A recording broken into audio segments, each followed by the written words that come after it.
By now, most of us have heard about the face on Mars and repeated accusations that NASA has been covering up the truth. 4 years ago, when NASA announced the discovery of life in a Martian meteorite, I was quoted in the press as saying that the earth-shaking announcement was a government test balloon to gradually prepare the public for a bigger bombshell. I also said that the announcement was part of a time-release program to give us all the news in stages. The release of 65,000 photographs from NASA's Mars Global Surveyor has now put us on the fast track to discovery about a past intelligent civilization on the red planet.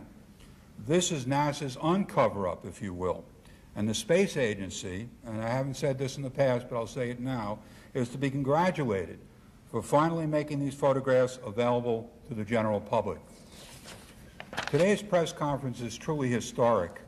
Tom Van Flandern, Brian O'Leary, and scores of scientists the world over have been eagerly poring over these pictures and discovering remarkable things.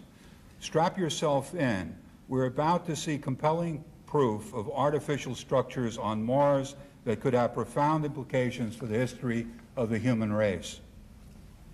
As fate would have it, NASA's Mars Odyssey, named for the spacecraft in Arthur C. Clarke's breathtaking film 2001, is now racing toward the red planet. When the Odyssey finally sends pictures back to Earth sometime this coming year, NASA will have taken the next giant step in preparing the public for some very exciting news indeed. Clarke believes that, quote, large life, unquote, namely vegetation, perhaps even trees, may be present in some of the Mars Global Surveyor photographs that Tom Van Flandern will be showing you in just a few minutes. This is a sculpture by artist John Sheldon of the famous five-sided pyramid photographed by NASA's Viking probe in the Cydonia region of Mars.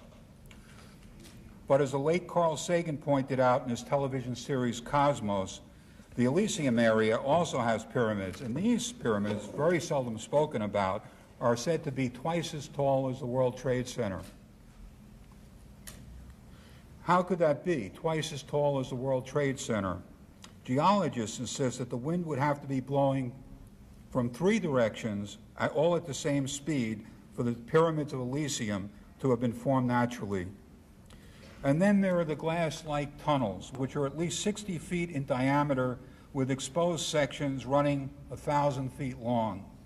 The tunnels are amazing. We may be looking at nothing less than the ultimate proof of an ancient civilization that used these tunnels for water or perhaps even for transportation. Before I turn the microphone over to Brian O'Leary, I have something I want to show you over to your left.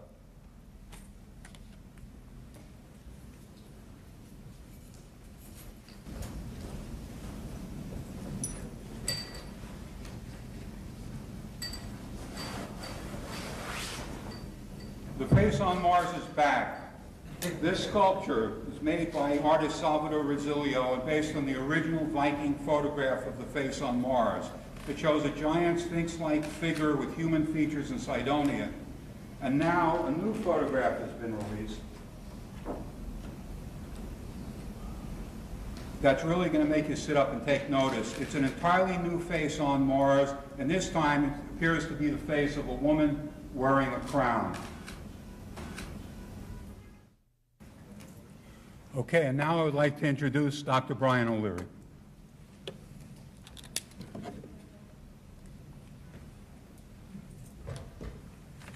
Thank you, Michael. I normally don't read statements, but I think I'm going to start reading this one. Science is going through a major revolution. There's no question about it.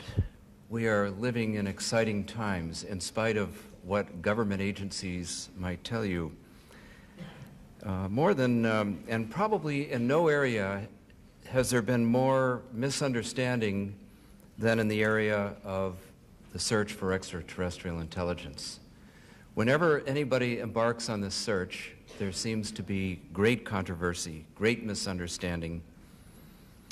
And yet, more than 2 decades of responsible research by investigators outside of NASA on this object, the so-called face on Mars, have revealed very strong evidence, not yet proof, that this object and other objects nearby were artificially constructed.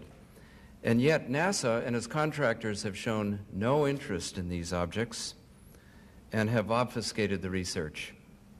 History is full of examples of denial and suppression of new ideas by the establishment. We have Galileo, Copernicus, Bruno, the Wright brothers, and so forth. In each case, the conventional wisdom was reversed by the investigations of courageous outside researchers who have risked their careers and sometimes their lives to seek the truth rather than to be politically correct. My colleague, Dr. Tom Van Flandern, is one example. I have known Dr. Van Flandern for nearly 40 years and can attest to the thoroughness and integrity of his research. During the 1960s, we were graduate students together at Georgetown University. Tom went on for his PhD at Yale. I went on for my PhD at the University of California in Berkeley. Then I was appointed by NASA to be the first astronaut to Mars. Unfortunately, the Mars program was canceled at that point. Tom and I each pursued mainstream careers in astronomy research, publishing dozens and dozens of peer-reviewed papers in our fields until the 1980s, when we independently began to address promising but unsupported topics, such as the Mars anomalies. In 1976, the Mars Viking orbiter imaged a mile-long mesa that resembles a human face staring straight up into space. The spacecraft also imaged other objects of interest in the surrounding areas. This began a 25-long period of scientifically inappropriate actions, including the initial denial of a second corroborating image of the Cydonia face, the use of improper optical algorithms and filters on the high-resolution face image for example, the initial Mars Global Surveyor photograph, holding back or delaying the release of images from the public, and providing premature negative interpretations of their possible artificiality. Also, we have seen in NASA a lack of cooperation with qualified outside investigators, including campaigns to discredit the inquiry, the refusal by mainstream scientific journals to even consider and review papers, let alone publish them, and NASA's failure to re-image the face and surroundings under proper circumstances when occasions arose. Collectively, these activities violate NASA's own charter as an open civilian agency accountable to the public. The main casualty in all of this has been the truth. How could this have happened? Perhaps NASA and its contractors and other agencies are following a secret policy to deny evidence for extraterrestrial intelligence, pursuant to a 1961 Brookings Institution report recommending non-disclosure to the public. Regardless, sufficient evidence has been gathered to warrant a public outcry to get to the truth of the matter. Through the years, Dr. Van Flandern, the Society for Planetary SETI Research, and I have published significant scientific evidence for artificial structures on Mars. In the presentation you're about to hear, Dr. Van Flandern will be showing you some provocative images from the ongoing Mars Global Surveyor mission. Some of the images should not be regarded as definitive scientific evidence, but rather as further indicators of what could turn out to be one of the most significant discoveries of our time. The public needs to know about the evidence being presented and the depth of the extraordinary collision between the old and new paradigm. No important question has been more maligned or more controlled than whether or not we're alone in the universe. It's time to get to the bottom of the story. Tom?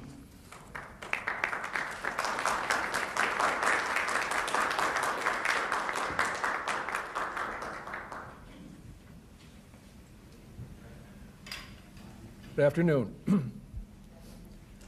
As we speak, the Mars Global Surveyor spacecraft, the MGS, is in orbit around Mars, and it took all of the images that we will be showing this afternoon. The links to those images are available on websites, official websites of NASA, the Jet Propulsion Laboratory, and Malin Space Science Systems, the contractor that does the imaging on the spacecraft. Any of you can go to the original sites and confirm any of these images. No special processing was done to the images. We simply are showing the extract of interest here in each case, unless I remark otherwise. And in all cases, I'll be showing the original image. So for the first of these, I should stress that all of the images we're going to look at are in the general category of if we saw them on Earth, we would conclude that they were the activity of either humans or large-scale biology on Earth. Now, there are arguments why these are not normal products of nature, and certainly nothing like them exists on any of the other moons or planets of the solar system that we have imaged to date. The object on the left has a T shape, which is obviously pretty rare. That and perfect triangles are rarely seen in nature and are not the result of normal processes. The craters on the right, I'm calling them craters in a general sense because that's the appearance they have, but actually craters on the moon and planet surfaces are not formed by excavation when something hits it. They are formed by an energetic explosion when something hits it at extremely high speeds, as anything striking these bodies must be.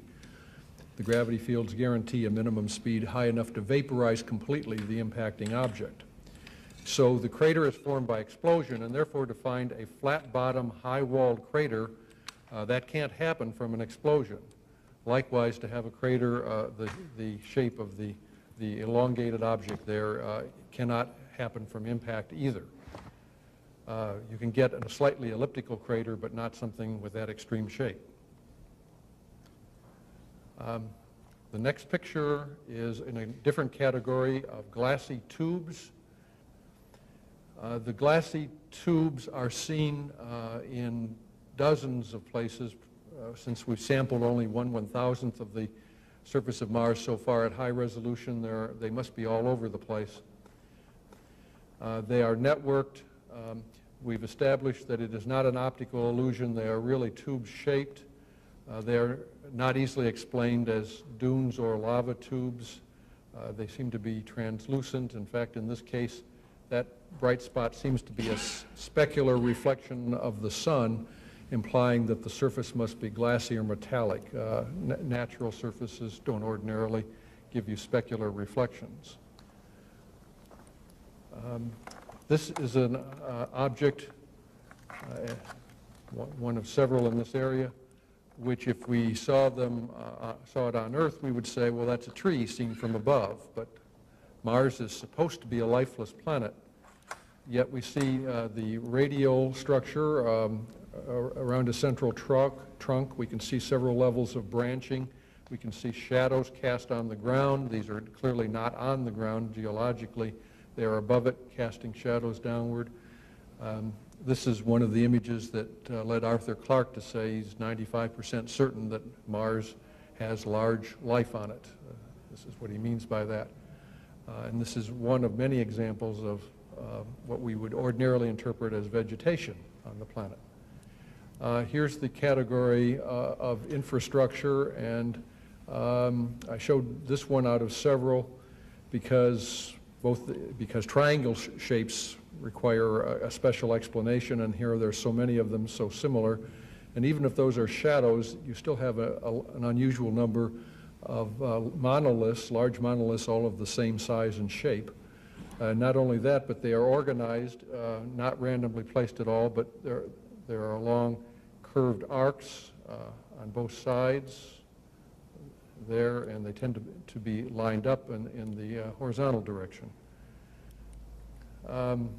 This is a return to our old friend, the Cydonia face on Mars, but there are two new things we've learned about it. One is that one of the arguments that it's probably natural is that it's can only be seen from above, and yet it was tilted at an angle and it's at no special place on the planet. However, the white line shows the old equator of Mars prior to the large pole shift that Mars experienced at an unknown time, but probably dated to 3.2 million years ago. And before that pole shift, the face on Mars, interestingly, was right on the Mars equator and oriented upright, both indicators that it was a built object. In addition to that, it's three-dimensional nature, and the fact that here we see only half of a face in the original Discovery photos. Computer enhancements of these 1976 images, such as on the left here, have brought out some detail on the right, and we can see that it's not just half a face, that the symmetry does go all the way around. The enclosure is there. There is a hint of a second eye, the mouth going through, and so on. So symmetry is another artificiality indicator, since the law of averages said with half a face you'd probably get sand, desert, mountains, rills, anything but another half of a face in the shadow when you could see it. But at this point, we still had the argument facing us that you can see faces in clouds, you can see faces in nature. This would be a rather improbable thing to see, but it is possible to be an accident of nature. In science, there is a method called the a priori principle that allows you to distinguish accidents from reality. It's a test all scientists use to establish statistical significance to their results. Basically, it says you take your first instance of something and make predictions from it, predictions of things that you have no data at all on so far, and then the predictions distinguish hypotheses. In this case, a natural origin, a product of nature or geology, versus an artificial origin, a built object. The prediction in this case that it's built is that when viewed close up, there would be secondary facial features to support these primary ones. The eye would have an iris and eyebrows, the nose would have nostrils, the mouth would be parted lips, and so on. In this high-resolution photo taken in 1998, the face was again imaged, as we see up in this corner. When that image was released to the media on April 5th, 1998, this is the image that the Jet Propulsion Laboratory, JPL, released.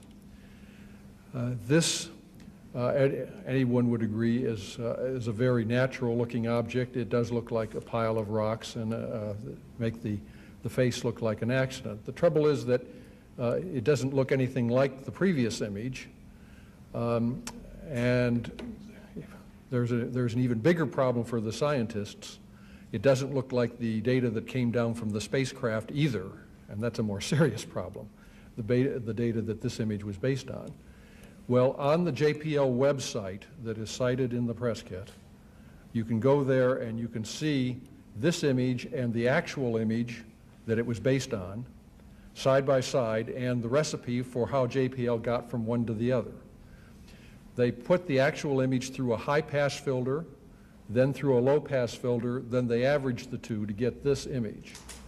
They claimed the justification was to remove striping from the original image that was an artifact of the CCD chip. That's not a scientifically legitimate way to remove striping because it removes all the detail in an image. For example, from Adobe Photoshop, we see this description of what a high-pass filter does to an image. Emphasizes edge details. The important thing is suppresses the rest of the image. The filter removes low-frequency detail in an image. It's used for extracting line art and large black and white areas from scanned images. When we go back to the actual image was taken at a rather oblique angle under extremely unfavorable lighting conditions. But because we have the older images from a different angle, we can triangulate, and computers processing programs are very good now at reproducing lighting from any angle. So we can use those computer techniques with the actual data. This is done by a computer, not by an artist. There is no introduction of new data in this image by any artist.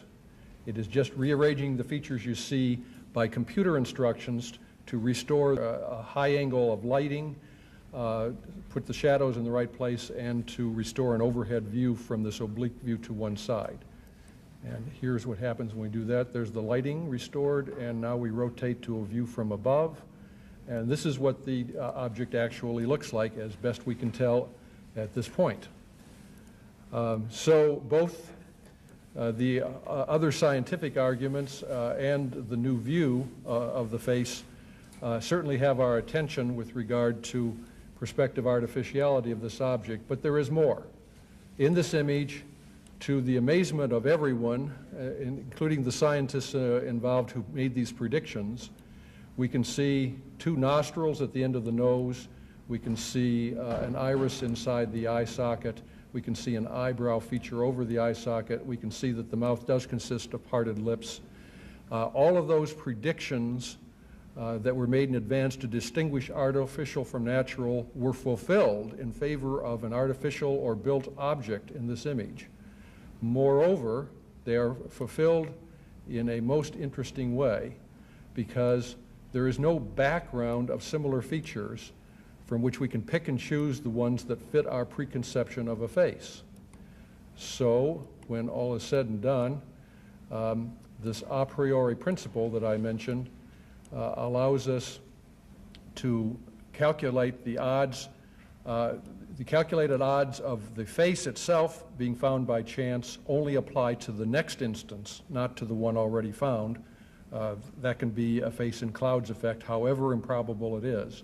But the predictions that were made in advance are referring to the next instance, and in that case, we have the prediction of these secondary facial features, their size, their shape, their location, their orientation. There's a probability to each of them. The fact that each of these things were fulfilled, individually ranging with probabilities from 1 in 10 to 1 in 10,000, and that all the features showed up and that they have the right size, shape, location, and orientation gives us very large combined odds against chance. The fact that there is no background of similar features means that the calculations are statistically significant to a scientist. The combined odds of this feature arising as a product of nature or the chance origin hypothesis are 1,000 billion to 1. The artificiality of Cydonia is therefore established beyond a reasonable doubt, the Cydonia face. This is now the second face image, not the Cydonia one. This is at another location on Mars near the famous dark marking Syrtis Major. It's located about a quarter away around the planet from Cydonia. The coloration is always artist's addition to the original image shown here. Don't let that detract from the original image shown on the left. But there are some of us, we divide into left and right brain groups, and the left brain groups seem to prefer the help of the artist, and the right brain groups kind of think that detracts. So in the case of this, which is a sample of the kinds of artistic imagery we're seeing on Mars, one of many, it is really the interrelationships and the context which establish artificiality. Nonetheless, the fact that we have a second impressive face on the planet and probably indications of a few more too, not quite so impressive, tell us again that those a priori odds that do apply to the second and third instances, that these are statistically significant and telling us that the planet has artificial structures on it, and that these are not repeated instances of freakish chances of nature. Now, this is the last of the sample images I'll show. It's in 3 parts. This is the bottom of the same image that was taken in 1998 that showed the face at the top. We saw that inset off to the right on the first slide showing the face. So quite near the face at Cydonia, near the bottom with the D&M pyramid that we have a model of on the table just off the screen to the left here, we have a bright V-shaped feature down in this area.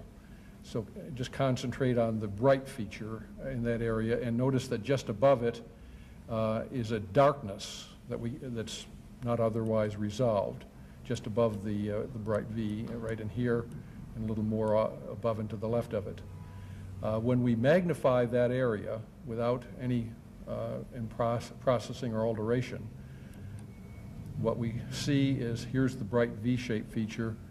We just magnified the whole area and adjusted the brightness and contrast to eye level again. And the dark markings here are a little more distinct now, and some of you will already begin to see that the dark markings are not random, but seem to form familiar looking shapes, somewhat like symbols. Some of you will not see that. While I was showing this very picture at a presentation not unlike this, someone behind me was videotaping this, and I noticed when I turned around that the whole room had clustered behind the video camera, looking at the little viewfinder of the video camera instead of looking at the original on the screen. And the reason was because the video camera automatically applied a noise filter to get rid of any random noise in the background of the image. And that gave me a tip that would be an interesting thing to do with this image. So I said to the computer, and again, this is to a computer, not to an artist. I said, just take this whole image. I'm not telling the computer anything about what's in this image or what the target is. I just said, apply a noise filter to this image. And when we did that, we got this result. And now we can see a little more clearly, because the background has faded away, that we are dealing with things that look like strings of symbols, with a larger one at the left end, very reminiscent of the way we use language symbols. Now, although some of these look Romanesque, I don't think it would be appropriate to say that there are Roman characters on Mars, because many of the symbols are not recognizable to us, like this one at the end of the string here. We see other instances of reverse P's and R's in other places that are like symbols in other alphabets but not Roman. I think the answer here is there's just a very limited number of symbols you can make out of a few lines and curves, and that any symbolic alphabet, if that's what it is, would have necessarily familiar characters in it. The only thing to add here is that this particular image, because it contained the face on it, it was downloaded from the spacecraft to computers at Mail and Space Science Systems under the watchful eye of reporters, and while still in the computer, the format was changed to an internet-appropriate format, and it was uploaded to the internet within 20 minutes of receipt without ever existing outside the computer. And at that point, thousands of people, including myself, downloaded the image from the internet, where it still sits today. So the point is that with something like this, since if those are on Mars and they are not an accident of nature, the odds against that being enormous, then we are dealing with, again, symbols of intelligence.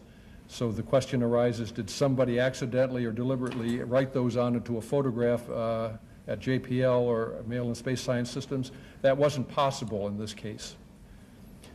So our conclusion to this section of the discussion is that the consequences of a claim that something is true are entirely irrelevant to the issue or whether or not the claim is true. And with that, I'll throw the discussion open to questions and be guided by your questions as to what avenues we want to follow up. Thank you.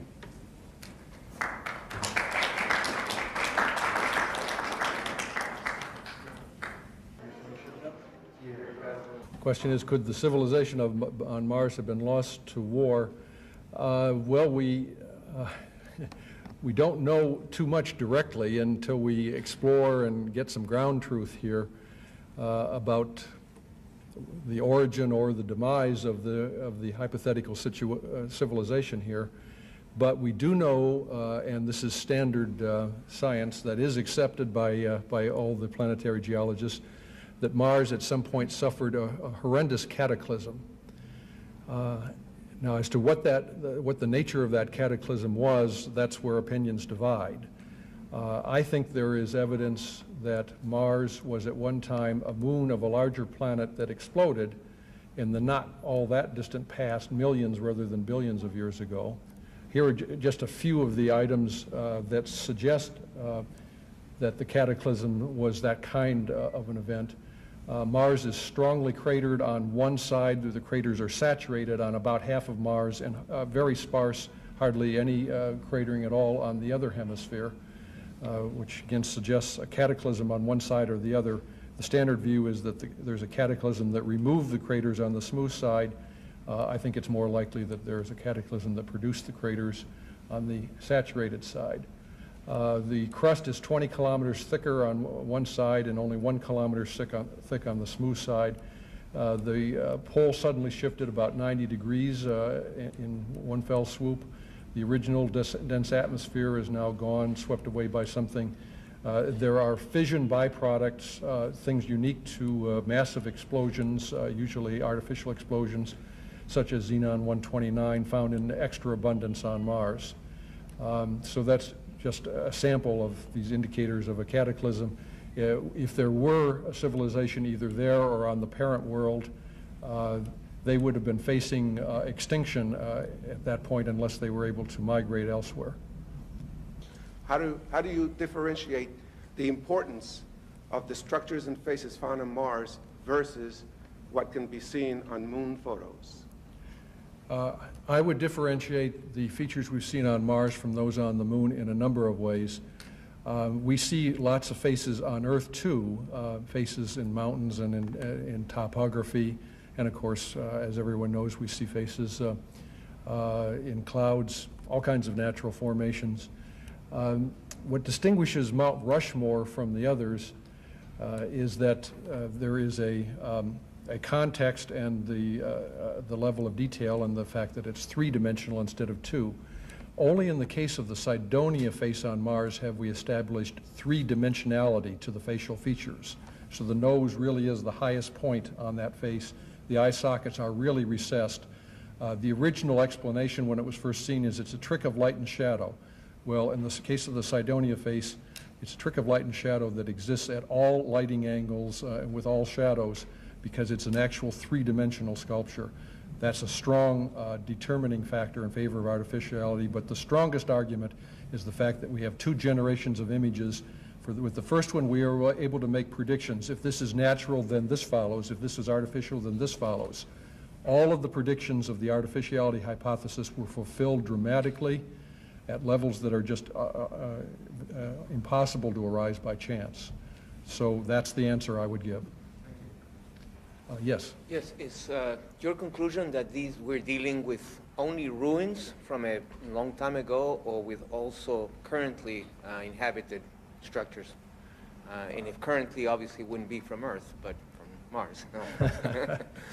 That's right. We have no evidence of current activity of intelligences on Mars, although that image I showed you that looked like a tree does certainly suggest that there is current large biology on the planet. But our best guess at this point, and all we have is speculations to go by, is that the major cataclysm Mars suffered perhaps ended life on Mars the way mass extinction events on Earth 5 times in the history of the Earth have nearly wiped out life on this planet. Yes.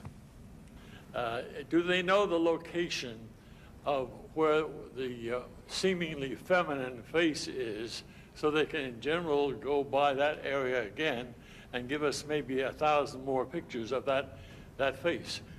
Where they can go back and get views at higher resolution under better lighting right now, that should go a long way toward resolving any doubts about the artificiality of these objects and establishing it or denying it at a level that should be satisfactory to all of the scientists involved.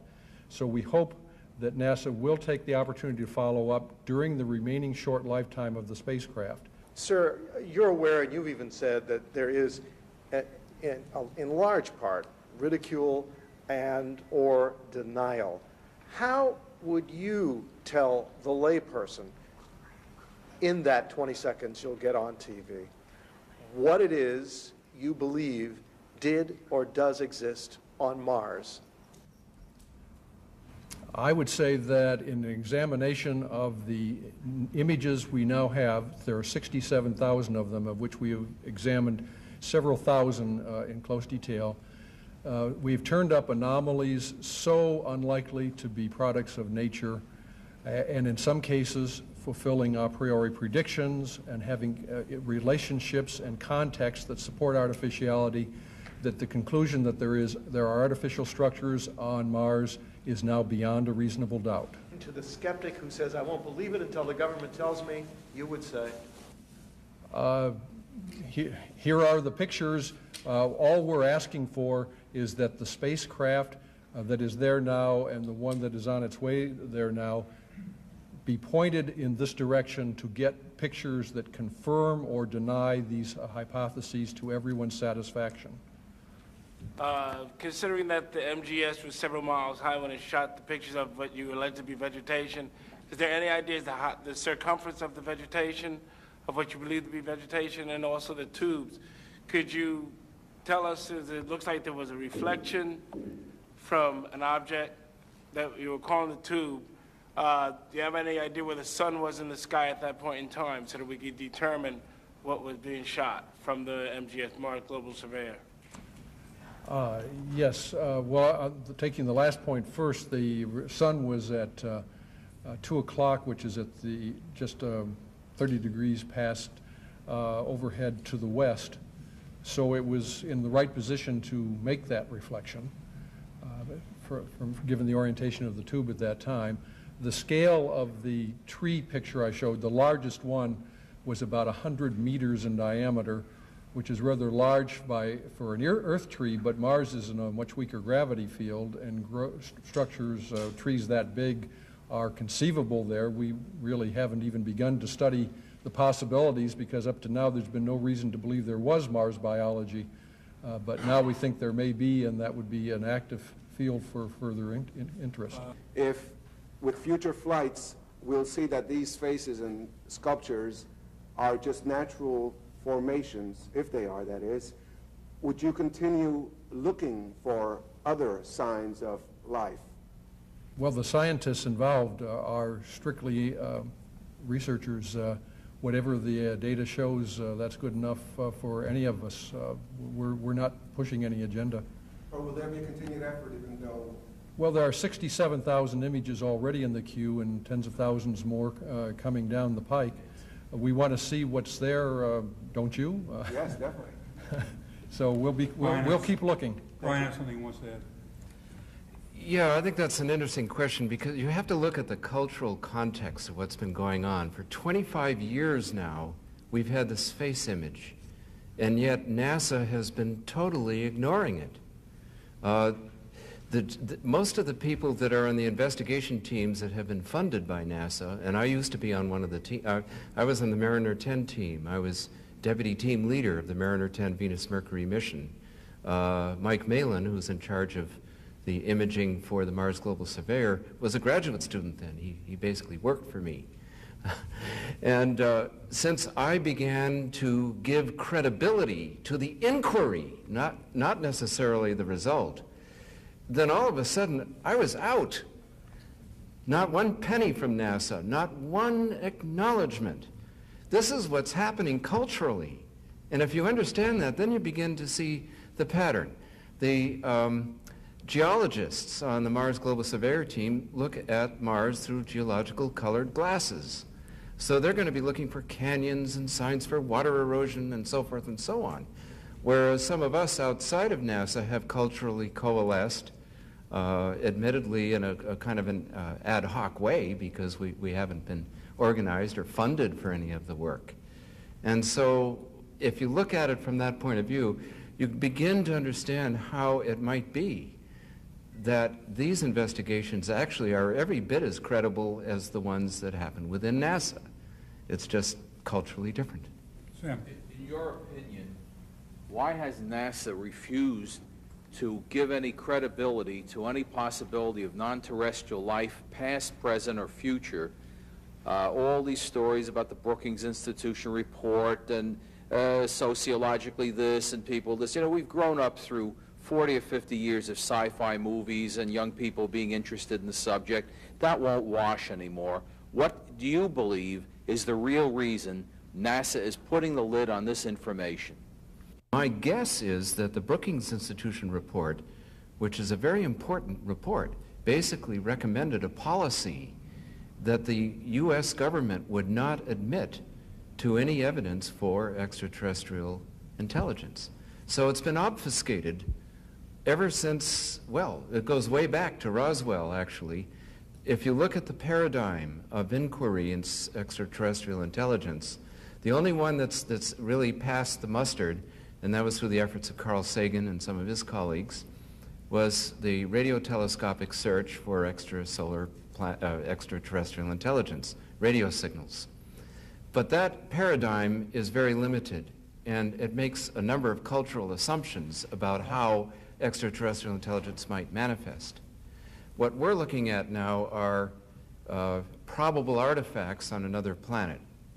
And those kinds of investigations, for whatever reason, there may have been a policy decision made quite a while ago, pursuant to the Brookings report, that anything like this is got to be not sanctioned. I know that mainstream conservative scientists tend to not want to touch it either. They're afraid they might lose their funding. So not many of us are able to speak out on this, even though our science, Tom Van Flanneren's science, my science, the scientific aspect is every bit as conservative as anybody else's. What do you think the people should do about this? What would you suggest, knowing how we're being dumbed down so deeply?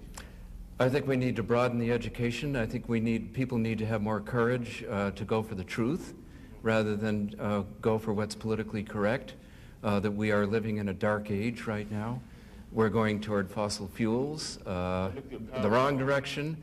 Now maybe that will wake us up, the rest of us, to say, well, we do have alternatives. We have alternatives in energy, and we have alternatives in expanding our knowledge base and opening ourselves up more into inquiry in the question of whether we're alone in the universe. I would like to hear from Dr. Van Flanderen about the relation between NASA and JPL that seems to illuminate why there is such hostility to following up on these pictures. We don't ultimately know JPL's motives for its use of ridicule in connection with this program rather than addressing it scientifically. But I did work myself at the laboratory for 4 months back in the 70s, and I got a sense of the mindset there. And for my taste as a scientist, even then it was not a healthy mindset. There was concern in the laboratory because they only get funding for robotic space missions, and there was a feeling in the 70s that the Apollo missions had ended the series of JPL missions to the moon in favor of manned missions out of the NASA centers. And even after the manned missions ended, that never reversed, and there were no more robotic missions to the moon that JPL was given funding or control over. It's the best conjecture I can give as to why they seem institutionally determined to ridicule and make life difficult for scientists and media who merely publish images, genuine images from the space program with genuine scientific commentary and take it seriously. And that's scientifically inappropriate, that much I will say for sure. Is there a reason to send human beings to Mars? Well, I think that's up to the American people, up to the people in the world. From my point of view, I think it would be a very exciting thing to do. It may not be top priority Right now, I think top priority is to save the Earth, to unsoil our nest. But we'd certainly like to visit other nests too and see what happened there. I think these pictures are very revealing, and they are leading us into, hopefully, what will become a mainstream inquiry, where we don't have to put our lives on the line to be able to do the work. Okay, thank you very much. That concludes the session. I want to thank Thomas Van Flandern and Brian O'Leary for joining me today at this important news conference. Thank you all. Bye-bye.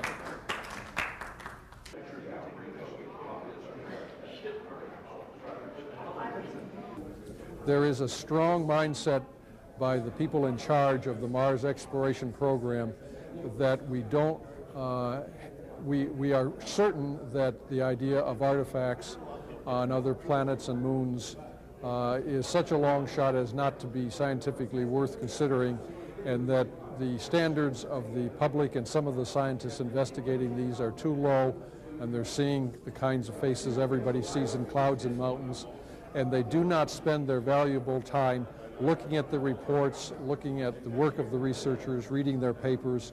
They just ridicule. It's unfortunate, it's unscientific behavior, but that is the stance they have adopted as a response to all of this material. The odds against a natural origin are now 1,000 billion to 1, and that's good enough for me. So I'm concluding in simple layman's language, it's artificial beyond a reasonable doubt.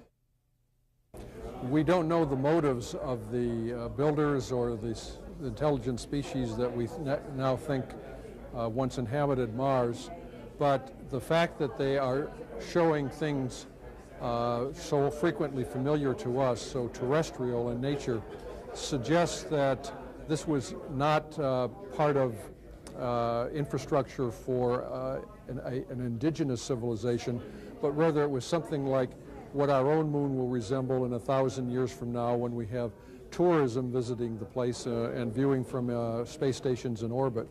It's artistic and museum-like quality that suggests an attempt to portray things elsewhere rather than things that are useful to the species living there. I think it's a fascinating feature, and you're referring to the feminine face, or the king, or the queen, or whatever, the crown.